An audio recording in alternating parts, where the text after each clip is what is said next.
lá no mural. Inclusive, só ontem que eu fui abrir a atividade no Classroom. Mas a Grazi só mandou um desenho, né, Grazi? Então, por favor, né, façam os 7 desenhos, tá? E é um trabalho que vale nota esse, tá bom? Então, não deixem de mandar, senão a nota vai abaixar. É para mandar até hoje, não? Sim, até hoje, querido. Eu tô lembrando, né, e esclarecendo alguma dúvida, caso vocês tenham, tá? Ô, prof, eu posso fazer 7 mini desenhos? Eu tenho que ser tudo em folhona. Não, pode ser uma folha com os 7 desenhos, sem problemas, tá? Uhum. Ana tá aí? Andrei tá aí? Eu tô. Dedei, cadê você? Não, né? Arthur. Tô aqui. Bernardo. Tô aqui. Dani. Davi. Tudo bem com você, Davi? Edu. Bababui. Evelyn. Aqui. Em Paris. Fafá. Grazi tá aí. Helenoca. Aqui. Henrique. Isabela Florencio. Tudo bem com você? Estava sem internet esses dias, né? Conseguiu resolver? Isabela Santos Medeiros. O que é Babaoe? Babaoe. Bababui. Bababui. Quem é que fala isso, gente? João. Tudo certo, João? A Isabela Medeiros não chegou ainda, mas o Gabriel Medeiros está nas áreas. Kian, gente, cadê o Kian? Kian, querido. Ô, prof. Oi. É que tem meio que uma coisa assim, ó. É tipo. Peraí.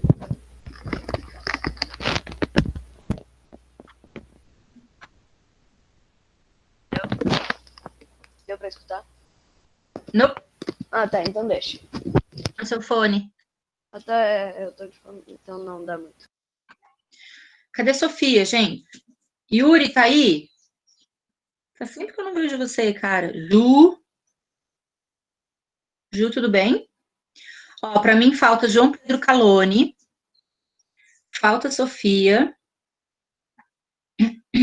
Falta Kian. Meu querido. Falta Isabela Medeiros e falta Andrei, né? É isso. Amores. Olha só. Na última aula, eu fiz uma apresentação, né? Prof, tu me anotou, né? Tu marcou a minha presença. Tu tá aí? Acordado? Marquinhos tá. Eu também tô, prof. Ah. Oi, João Pedro, bom dia, querido. Tudo bem? Marquei sim, Maquin. Marquei você também, Noah.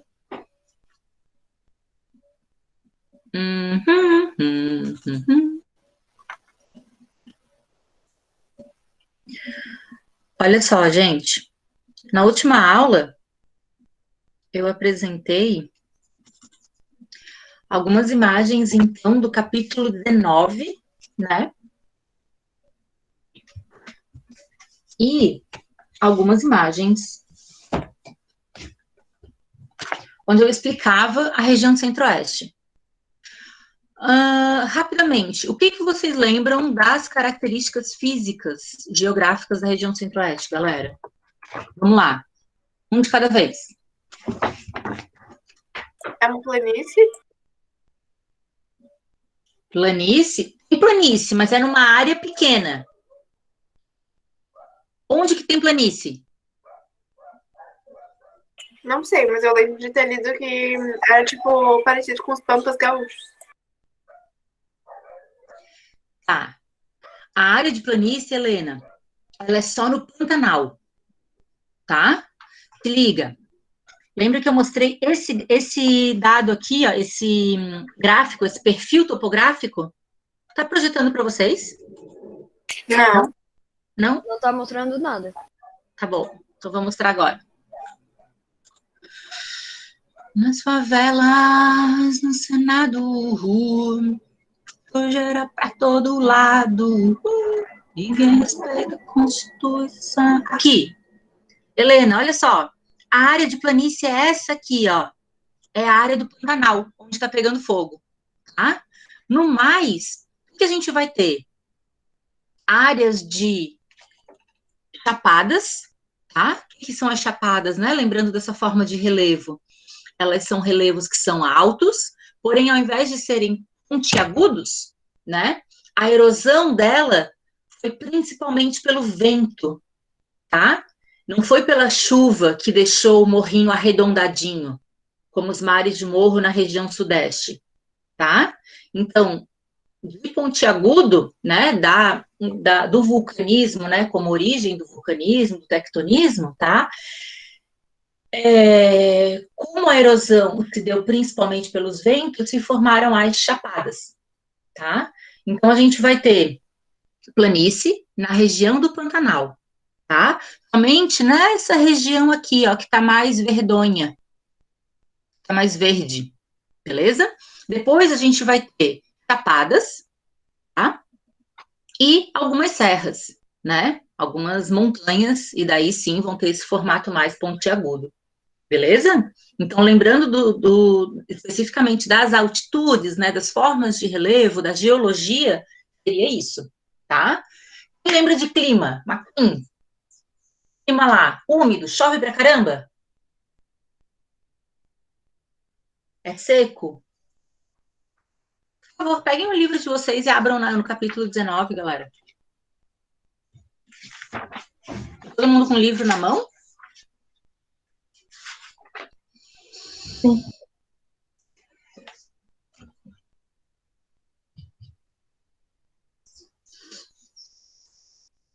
E aí? O que vocês me dizem do clima? Que página, prof? 230.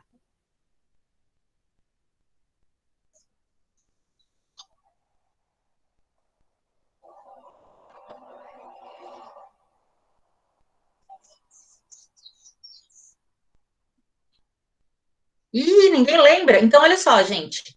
Ou vocês reassistem a aula passada. Eu O lembro. clima era seco, né? Clima é um conjunto de tempos, né? Ah, eu achei que tu queria saber como era o clima. Como é o clima de lá? É seco. Uhum, é seco. Onde que a gente vai ter as menores temperaturas e as menores pluviosidades, né? Índices pluviômetros.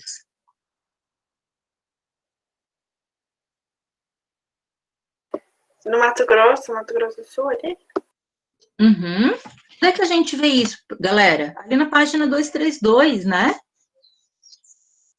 Tem o climograma ali. Ou melhor ainda, né? No mapa ali do clima. Opa, acho que alguém chegou? Sim, Andrei. Bom dia, Andrei. Bom dia, Isabela. A gente está na página 230, revisando rapidamente a aula passada, tá?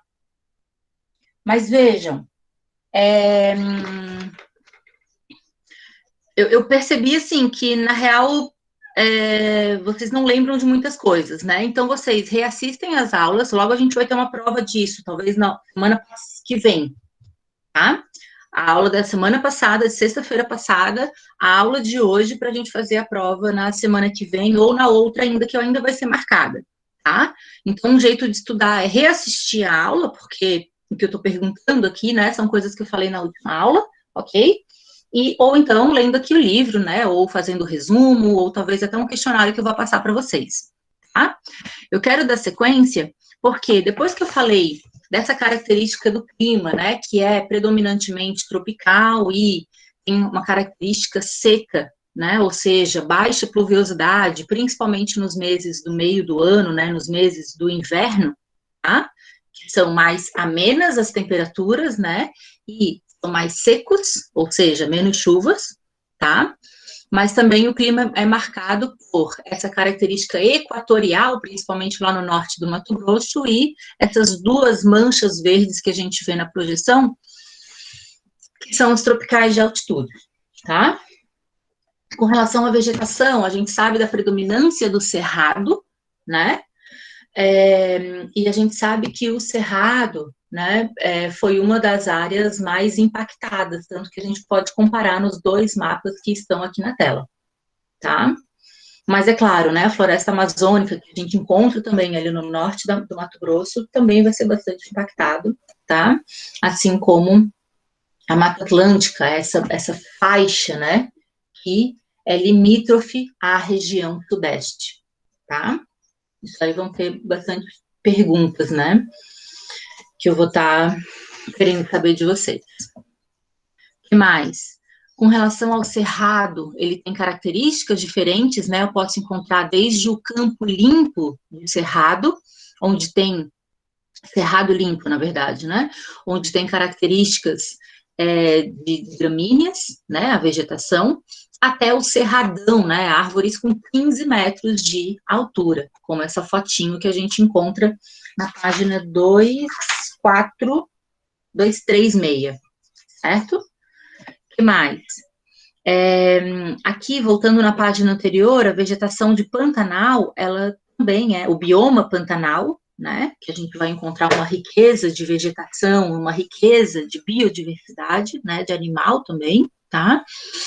Ela vem sendo constantemente impactada, principalmente por queimadas, né, principalmente nesses meses onde está mais seco, ou seja, tem menos chuva, né, a gente vê uma consequência no Brasil todo, né, dessas queimadas, certo? Como, por exemplo, chuvas, né, pirocumulonimbus, né, que a gente fala que são chuvas que a água tem saído preta, né, tem caído preta, no caso, tá? E daí sofre, então, esse impacto, como a gente pode perceber aqui, né, principalmente nessa porção mais ao sul, ou seja, no Mato Grosso do Sul. Uma característica que não foi falada, gente, o fato dela ser bastante aguada, ou seja, das redes hidrográficas serem muito, né, densas, né, muito ricas, certo? E daí, quando eu falei do Pantanal, eu trouxe algumas imagens, né, a ideia era a gente estar trabalhando com imagens, eu trouxe imagens, então, desse ano, 2020, no Pantanal, certo? A gente vê que vários tamanduás, várias onças pintadas estão com as patas, os focinhos, né, muitas vezes queimadas, ou muitos outros animais mortos, né? A gente sabe que há um interesse, né, em acabar com toda essa biodiversidade, para quê? Para criar gado, certo? Essa é uma das principais atividades econômicas de lá, tá? Assim como o cultivo de cana-de-açúcar, algodão, soja, tá? Aqui, nessa matéria, eu cheguei a abrir aqui para a gente conversar rapidamente. Ah, tá. Por quê? Ela traz essa chamada, né? Uma matéria de setembro, 15 de setembro. Ela fala o seguinte, gente, que as multas do IBAMA, tá? Elas deixam de acontecer, elas despencam, elas acontecem numa menor quantidade, tá? Ou seja, o que acontece que o IBAMA, que é o órgão responsável pelos biomas, pela natureza, né, do Brasil, ele passa a atuar de uma maneira menor. O que acontece, né? Acontece que falta fiscalização, falta pessoas para trabalhar, certo?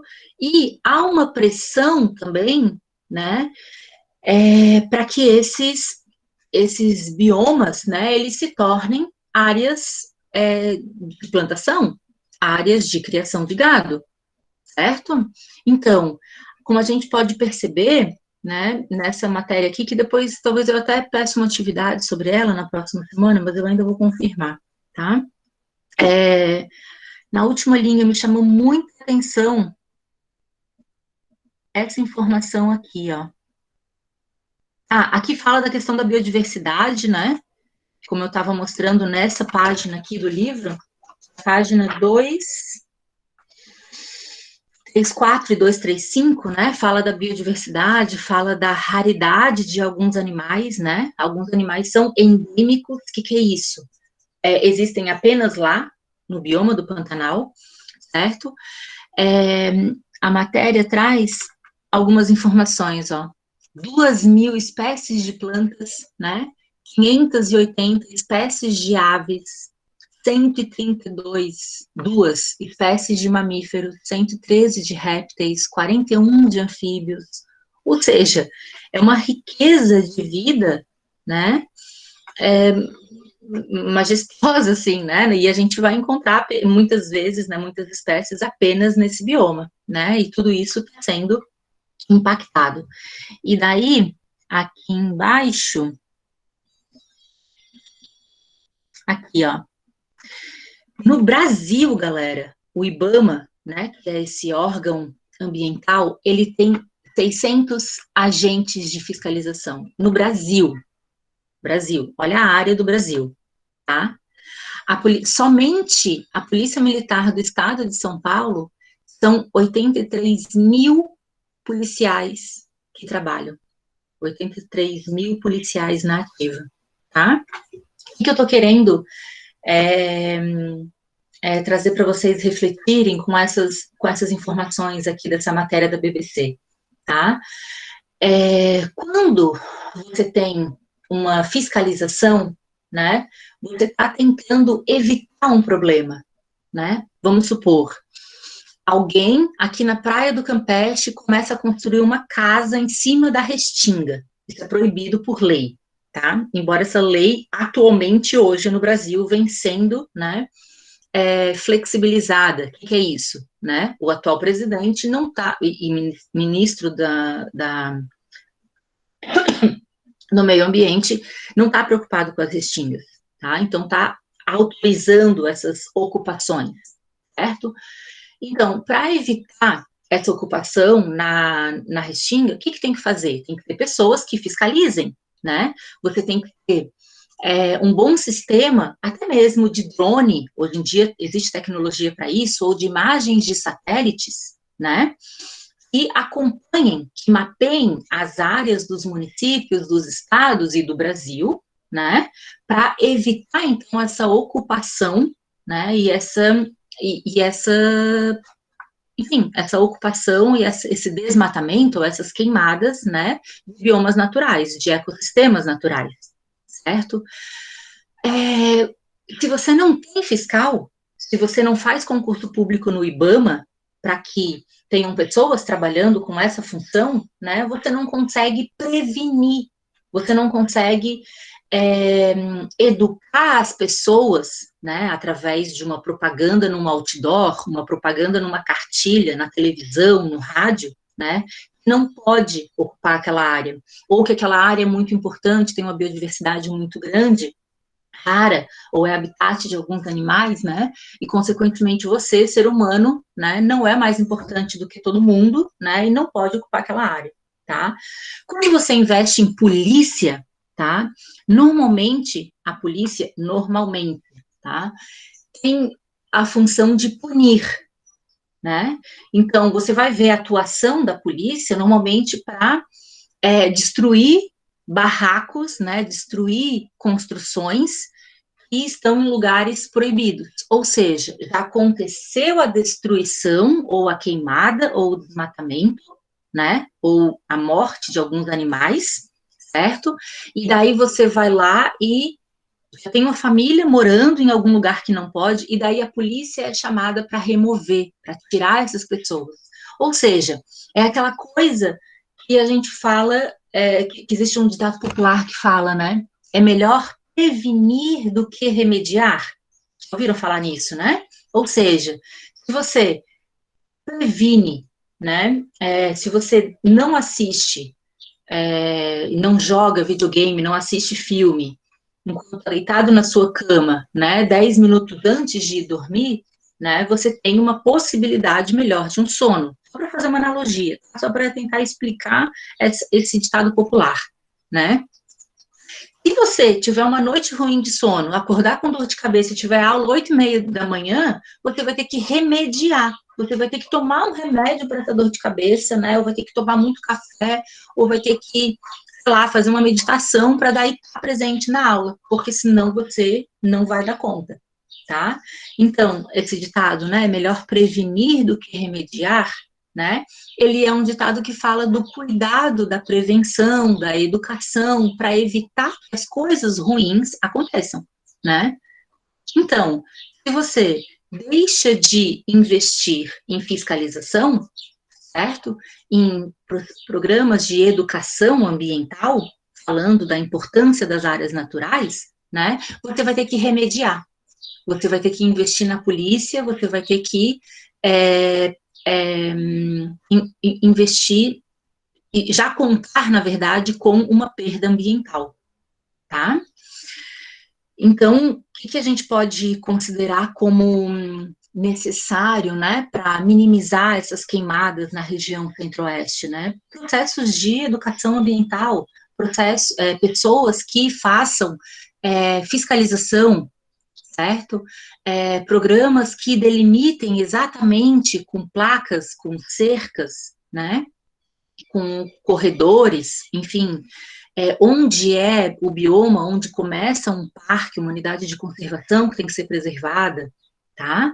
Mas para tudo isso é necessário recursos, dinheiro, pessoas, né, que façam, que atuem nessa área, que façam, né, pelo meio ambiente, tá?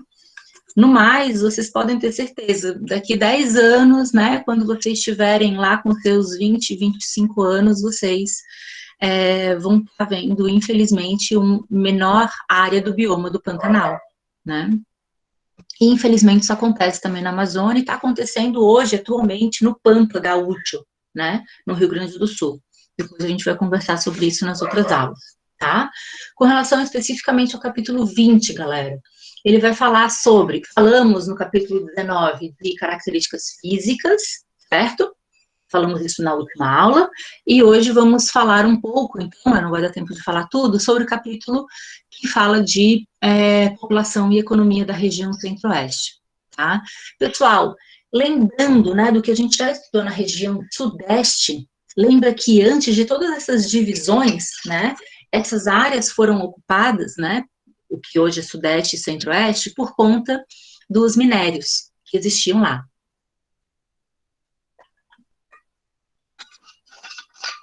Então, para os colonizadores, era interessante ocupar essa área, por quê? Porque tinha ouro e pedra preciosa, tá?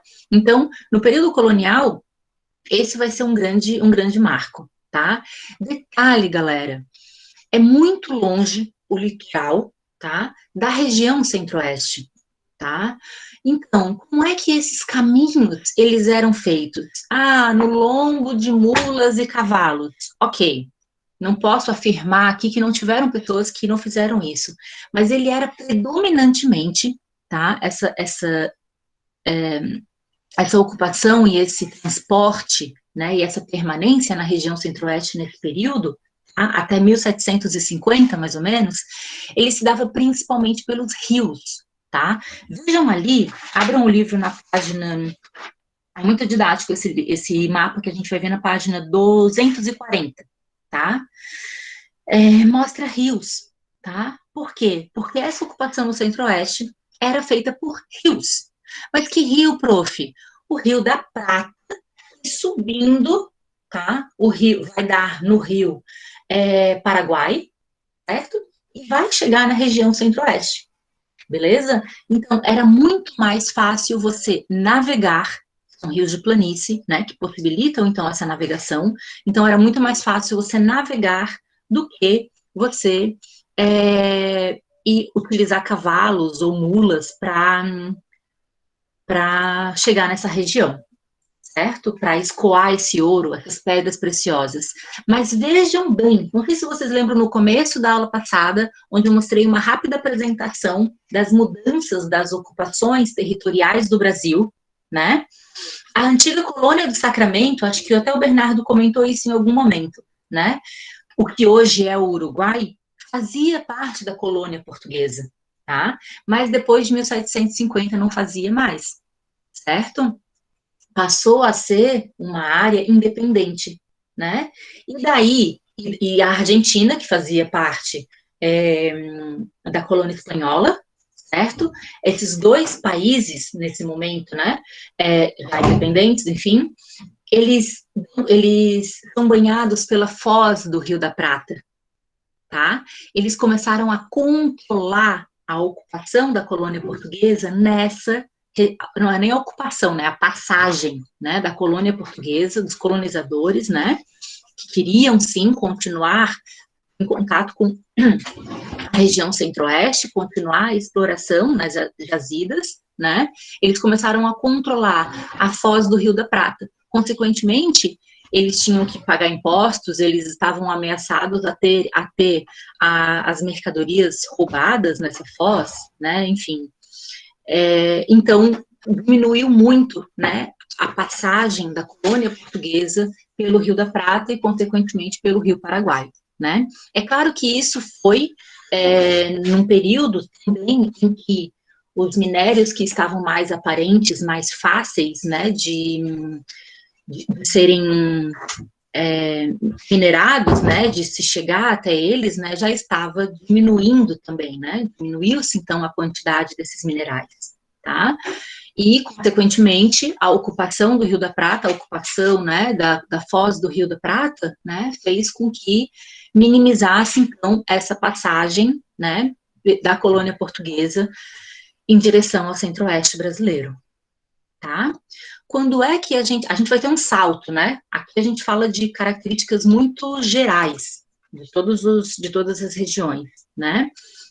Qual é o outro momento, né? Vejam lá, que de 1750 a gente vai pular quase 200 anos, né? Na história, muita coisa aconteceu, né? Para falar especificamente de 1950 e da construção de Brasília, quando o Rio de Janeiro deixa de ser a capital do Brasil, administrativa do Brasil, e todo mundo fala assim, não, a gente tem que ir para o meio do Brasil, para que todo mundo tenha acesso, né, fique mais próximo desse meio do Brasil, né? Esse meio do Brasil é o Distrito Federal, uma área que foi construída, tá, para que servisse, então, como a parte administrativa, tá? O que havia lá, né, até 1950, né? Pessoas, população nativa, né, as que sobraram, na verdade, e pessoas que já tinham migrado para lá por conta da mineração, certo? Começaram, então, a criar o gado solto no cerrado, né? Se vocês lembrarem daquela imagem do cerrado limpo, por exemplo, né? É uma vegetação muito baixinha, né? São gramíneas, que inclusive podem servir de alimento para esse gado. E são áreas muito grandes, certo? Consequentemente, é muito fácil de você criar o gado solto, né? Essa pecuária extensiva, certo? Ou seja, menos controlada, tá? Para relembrar o que a gente trabalhou lá de agricultura no começo do ano. Com a construção de Brasília, pessoal, o que a gente vai encontrar, tá? Um aumento, uma expansão da rede de transportes, tá? Você vai ter rodovias que são radiais. Imagina, tipo um asterisco, certo? Elas têm como ponto de partida Distrito Federal e elas são radiais. Elas saem para todas as direções, todos os estados, todas as regiões, certo? Então, você vai aumentar essa forma de acesso, rodovias, esse é um primeiro ponto, tá? Você vai aumentar os processos migratórios.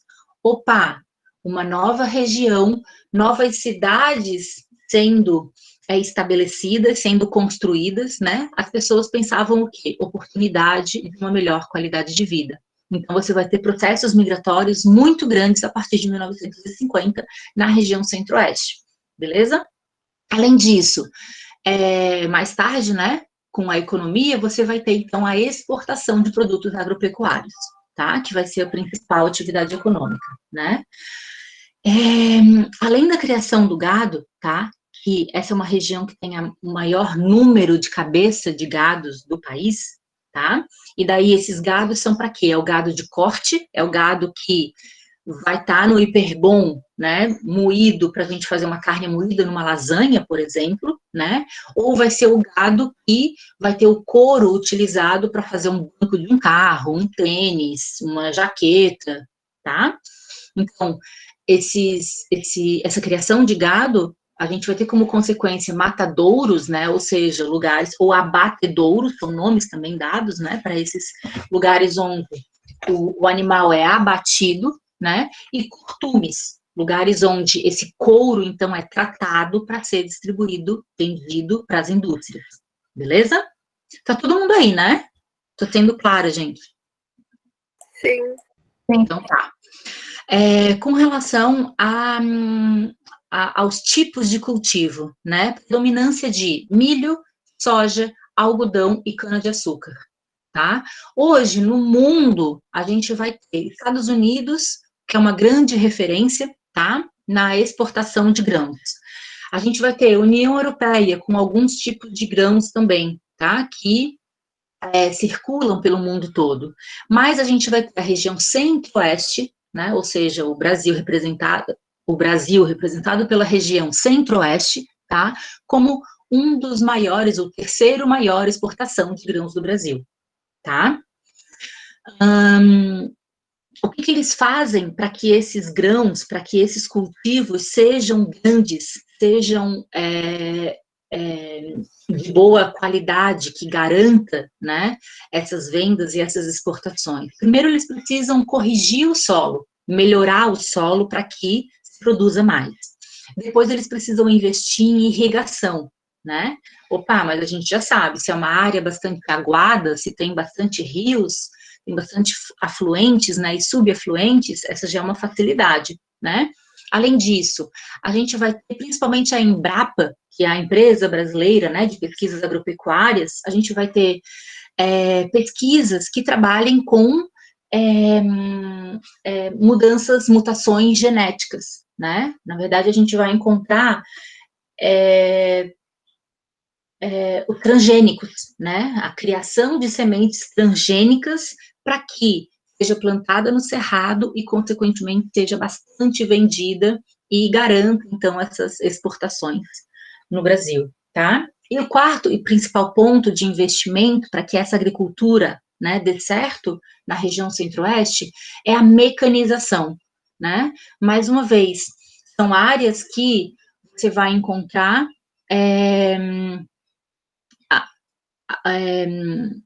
desde de processos, né, de sementeiras, né, ou seja, máquinas que plantam a semente, né, até grandes máquinas que irrigam, né, os campos de cultivo, tá?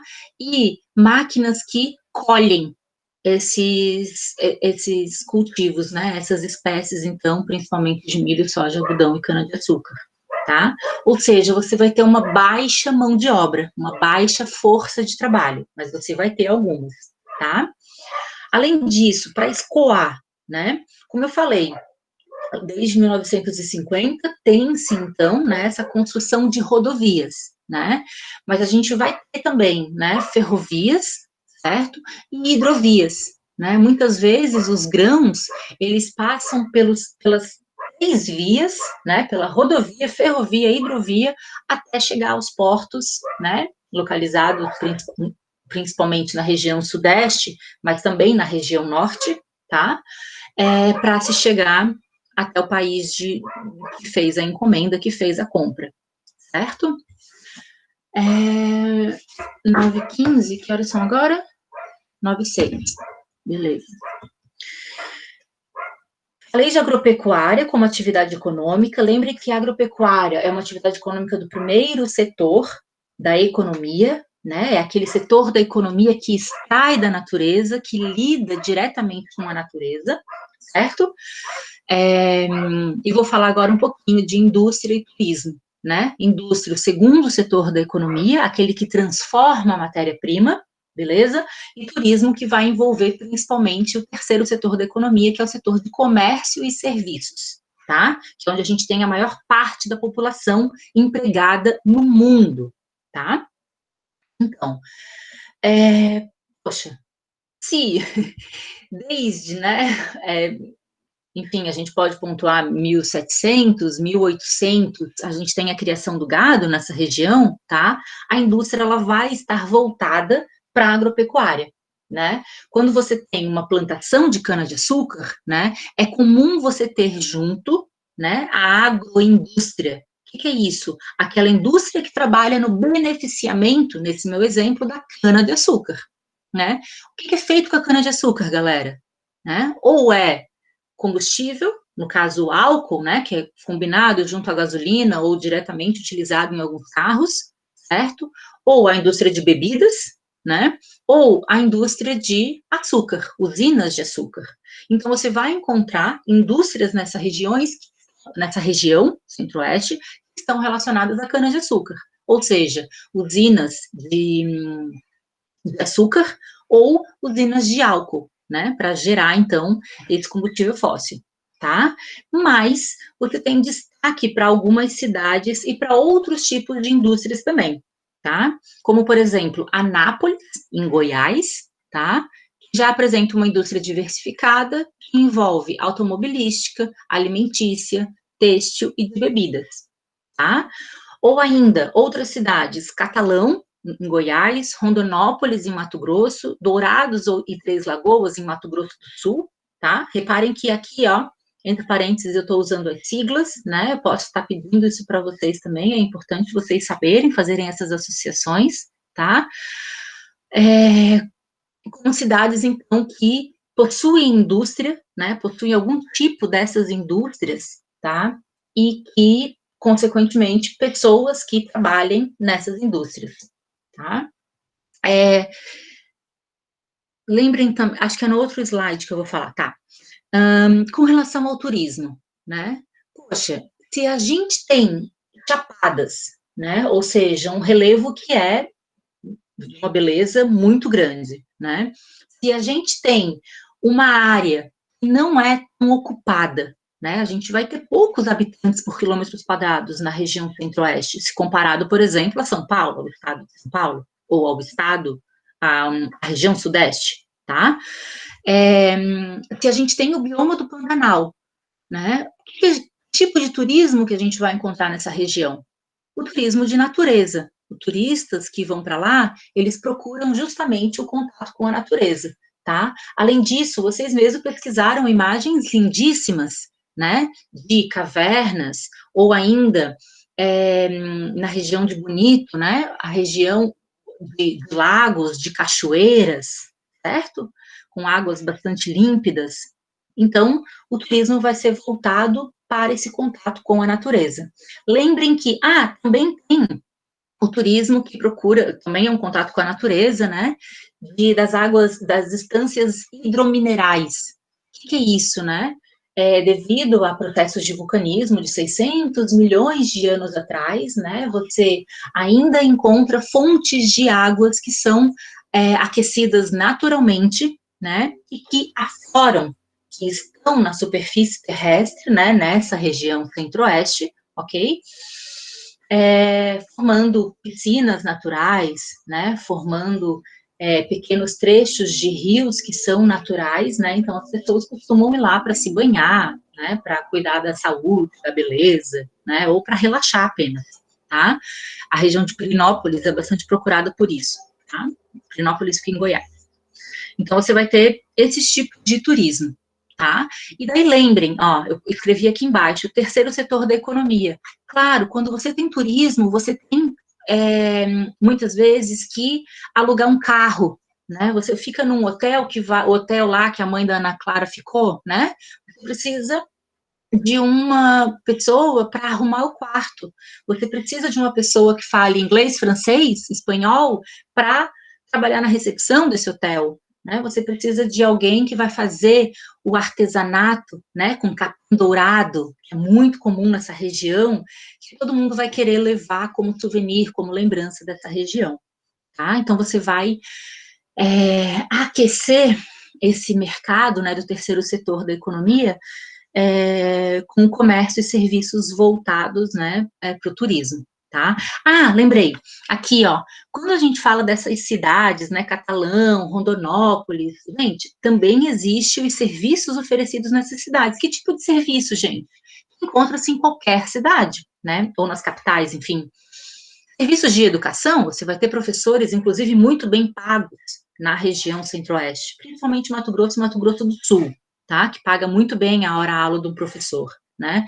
Você vai ter pessoas que trabalham com estética, com beleza, num salão de beleza, né? Você vai ter pessoas que arrumam uma máquina, né? Uma grande máquina da indústria têxtil, né? Ou que vende a borrachinha de uma máquina da indústria da bebida, tá? Você vai ter pessoas que trabalham com, enfim, oferecem serviços de alimentação para essas usinas de álcool e açúcar, tá? Isso é constante, isso acontece juntamente com a atividade industrial, tá? Sobre a população, eu não vou conseguir avançar muito mais, eu só tenho 2 minutos, né? Mas a gente sabe que a região centro-oeste, ela é ocupada por várias tribos indígenas, né? Na verdade, foi muito mais, aconteceram genocídios e etnocídios, ou seja, né? Mortes e perdas de vidas, né? De muitas populações tradicionais, né? E ainda, mudança de cultura, né? Quando você chega com os colonizadores, o objetivo é que eles mudem as culturas, né, dos povos, o objetivo deles para colonizar, para explorar, né, é que eles mudem, então, a cultura dos povos tradicionais, né, então, primeiro, é importante a gente pontuar que esse tipo de colonização, né, que é exploratória, ela também dizimou com muitas vidas na região centro-oeste de povos tradicionais, ponto, né, na verdade, hoje em dia, com essas queimadas, né, muitas vidas continuam, né, sofrendo por conta de alguns que se acham mais importantes do que os povos tradicionais, né, e querem plantar gado, querem plantar soja, algodão e criar o gado, tá? Mas, como composição dessa população na região centro-oeste, tá? A gente vai encontrar também muitos nordestinos, tá? Na verdade, os nordestinos estão numa quantidade muito grande, tá? Porque sim, foram para a região centro-oeste, né? Principalmente Distrito Federal, ali Brasília, para ajudar, né? Para ser a força de trabalho, a mão de obra e construir os prédios dessa cidade, tá? Mas você vai encontrar pessoas, então, de outros estados, de outras regiões do Brasil, tá? Lembrem,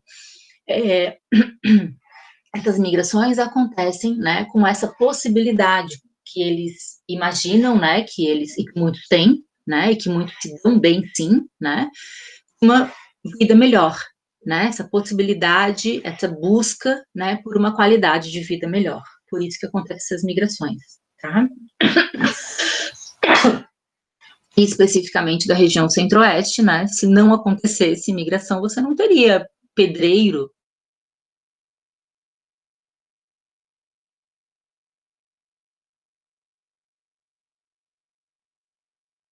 Prof.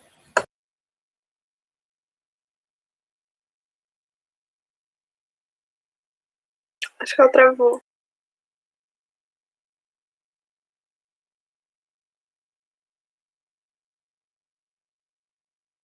Pra mim, acho que ela caiu.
Pessoal, me ouvindo?